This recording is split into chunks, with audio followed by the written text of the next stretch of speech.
Hi dears, welcome back to ഷിക്കാസ്കഫേ. ഇന്ന് മത്തനോട് തയ്യാറാക്കിയെടുക്കാൻ പറ്റിയിട്ടുള്ള നല്ല ടേസ്റ്റി ആയിട്ടുള്ള റെസിപ്പിയാണ് കാണിക്കുന്നത്. ഇത് കുട്ടികൾക്കും മുതിർന്നവർക്കൊക്കെ ഒരുപോലെ കഴിക്കാവുന്നതാണ്. നല്ല ന്യൂട്രീഷ്യസ് ആയിട്ടുള്ള ഫുഡാണിത്. അപ്പോൾ നമുക്കിത് എങ്ങനെ ഉണ്ടാക്കിയെടുക്കുന്നതെന്ന് നോക്കാം. അപ്പോൾ നമുക്കിത് റെസിപ്പിക്ക് വേണ്ടിയിട്ട് ഇതാ മത്തന് ഞാൻ ചെറിയ പീസാക്കിയിട്ട് കട്ട് ചെയ്തെടുക്കുകയാണ്. അപ്പോൾ കുറച്ച് വലിയ പീസായിട്ടാണ് കേട്ടോ കട്ട് ചെയ്തെടുത്തിട്ടുള്ളത്. അപ്പം നല്ല പഴുത്ത മത്തനാണ് കേട്ടോ നമുക്കിതിന് വേണ്ടത്. അപ്പോൾ മത്തൻ കട്ട് ചെയ്തെടുത്തിട്ടുണ്ട്. ഇത് നന്നായിട്ടൊന്ന് കഴുകിയെടുക്കുകയാണ്. കഴുകിയെടുത്ത ശേഷം ഇത് മാറ്റി വെക്കുന്നുണ്ട്. പിന്നെ നമുക്കിതിലേക്ക് വേണ്ടത് കുറച്ച് വൻപയറാണ്.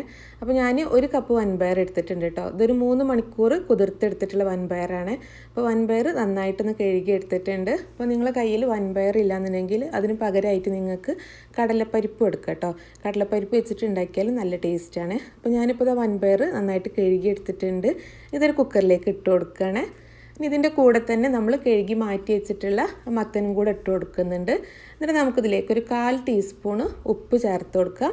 പിന്നെ ഈ ഒരു മത്തനും വൻപയറും കൂടെ നന്നായിട്ട് കുക്കായി കിട്ടാൻ വേണ്ടിയിട്ട് ഒരു 2 കപ്പ് വെള്ളം കൂടെ ഒഴിച്ച് കൊടുക്കുകയാണ്. എന്നിട്ട് കുക്കർ അടച്ച് വെച്ചിട്ട് നമുക്കൊരു 3-4 വിസിൽ വരുന്ന വരെ വേവിച്ചെടുക്കാം. ഈ മത്തനും വൻപയറൊക്കെ നന്നായിട്ട് കുക്കായിട്ട് നല്ല ഉടഞ്ഞ പരുവത്തിലാണ് കേട്ടോ നമുക്ക് വേണ്ടത്. അപ്പോൾ അതുവരെ നന്നായിട്ടൊന്ന് വേവിച്ചെടുക്കാം. അപ്പോൾ ആ ഒരു സമയം കൊണ്ട് നമുക്കിതിലേക്ക് വേണ്ട ശർക്കര ഒന്ന് ഉരുക്കിയെടുക്കാം. അപ്പോൾ ഞാൻ ഒരു 3 പീസ് ശർക്കരയാണ് എടുത്തിട്ടുള്ളത്.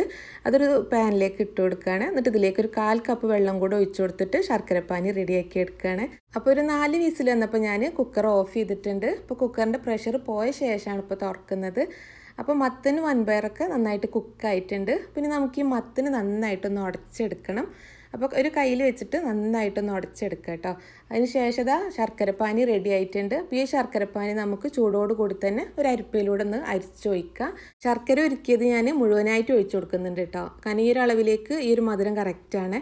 എന്നിട്ട് നമുക്ക് നന്നായിട്ടൊന്ന് മിക്സ് ചെയ്ത് കൊടുക്കുക. ഇനി ഇത് ഹൈ ഫ്ലെയിമിൽ വെച്ചിട്ട് നമുക്കിതൊന്ന് വറ്റിച്ചെടുക്കാം കേട്ടോ. അപ്പോൾ ഈ ഒരു ഡിഷ് എന്ന് പറയുന്നത് നമ്മുടെ മലപ്പുറം ഭാഗത്തൊക്കെ ഫേമസ് ആയിട്ടുള്ള ഒരു ഡിഷാണിത്. ശർക്കര മത്തൻ നാട്ടിന് പറയാം, ചക്കര മത്തൻ എന്നാണ് നമ്മളവിടെ പറയുക. അപ്പോൾ ശർക്കരപ്പാനിക്ക് അത്യാവശ്യം ഒന്ന് കുറുകി വരുന്ന സമയത്ത് നമുക്കിതിലേക്ക് 1 കപ്പ് തേങ്ങ ചെറിയതും കൂടെ ചേർത്ത് കൊടുക്കുക. എന്നിട്ട് നന്നായിട്ടൊന്ന് മിക്സ് ചെയ്തെടുക്കുക. അപ്പോൾ ഈ ഒരു ശർക്കരപ്പാനിക്ക് നമ്മൾ നന്നായിട്ട് വറ്റിച്ചെടുക്കുന്നതിന് പകരം ചില ആൾക്കാരൊക്കെ ഇതിലേക്ക് അരിപ്പൊടി കലക്കിയത് ഒഴിക്കാറുണ്ട് കേട്ടോ. പക്ഷേ അതിലേറെ ടേസ്റ്റ് നമ്മളിതുപോലെ ഇങ്ങനെ വറ്റിച്ചെടുക്കുന്ന ശർക്കര മത്തന് തന്നെയാണ്. അപ്പോൾ തേങ്ങ ചെറിയതും കൂടെ ഇട്ട് കൊടുത്തിട്ട് നമ്മൾ 2-3 മിനിറ്റും കൂടെ നന്നായിട്ടൊന്ന് തിളപ്പിച്ചെടുക്കണം. അപ്പോൾ ഈ ഒരു പരുവത്തിലാണ് കേട്ടോ നമുക്ക് ശർക്കര മത്തൻ വേണ്ടത്. അപ്പോൾ ഇനി നമുക്ക് ഫ്ലെയിം ഓഫ് ചെയ്യുക.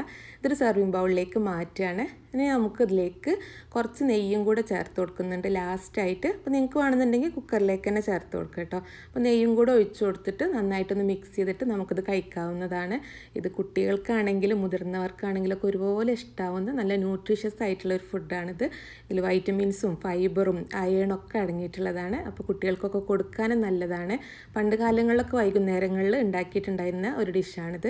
അപ്പോൾ എല്ലാവരും ഇതൊന്ന് ട്രൈ ചെയ്ത് നോക്കുക. നിങ്ങൾക്ക് ഇഷ്ടമായിട്ടുണ്ടെന്നുണ്ടെങ്കിൽ വീഡിയോ ലൈക്ക് ചെയ്യാനും നിങ്ങളുടെ അഭിപ്രായങ്ങൾ കമൻ്റായിട്ട് അറിയിക്കാനും മറക്കരുത്. അതുപോലെ ഈ ചാനൽ ഇതുവരെ സബ്സ്ക്രൈബ് ചെയ്യാതെ കാണുന്നവരാണെന്നുണ്ടെങ്കിൽ ഒന്ന് സബ്സ്ക്രൈബ് ചെയ്യാനും കൂടെ മറക്കരുത് കേട്ടോ.